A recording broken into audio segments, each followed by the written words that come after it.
Renewing an old, worn-out concrete patio with pavers is an easy and economical way to add value and curb appeal to your home.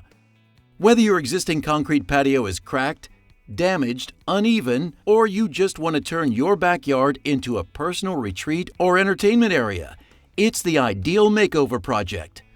With a little time, a few tools, and some products including Panorama Demi 3cm pavers from Keystone Hardscapes, you can transform your concrete patio into the most popular area of your home. It's as easy as 1, 2, 3. Start by spreading paver sand over all of your cracks, uneven areas, joints, or imperfections using a rake or screed.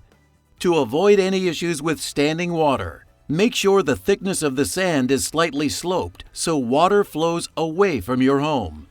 Next, lay out the 3-piece panorama paver system in the desired pattern from your truest 90-degree angled corner. This will help keep bond lines straight. Working back and forth in a pyramid, keep the pattern bond lines as straight as possible. Remember to try and break up the bond lines whenever you can. The shorter the bond lines are, the stronger the interlock of the pavers, and the more solid the surface will be. When laying the pavers down, use the drop and click method, which is simply placing one paver up against its neighbor and letting it drop into place. Make sure that the joint is snug, but the spacers on the sides of the pavers will leave a slight gap in the joints.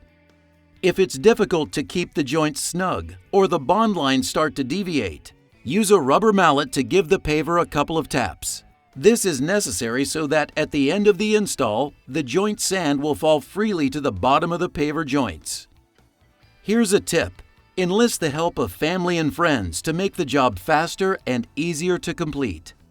It's inevitable that because of the pattern, a few cuts will be required near the edge.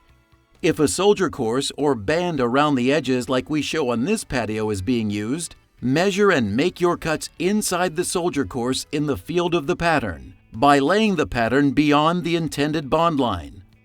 A demo saw or table saw with a diamond blade is recommended to make the cuts, being sure to wear safety glasses, gloves, and dust masks when making cuts.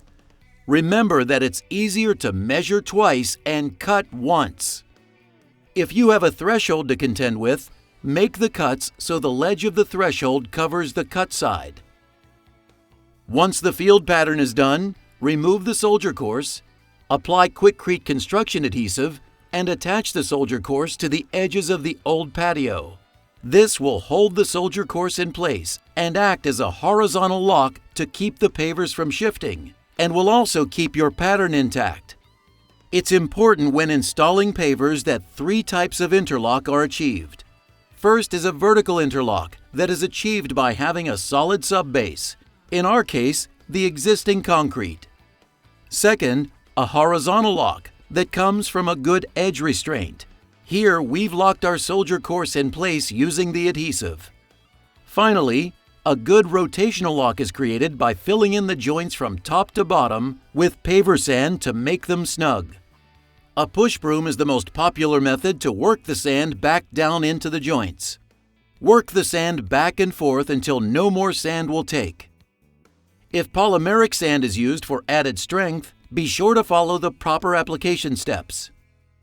Once this is finished, sweep off the excess and the job's done. What was an unsightly concrete patio is now the envy of the neighborhood.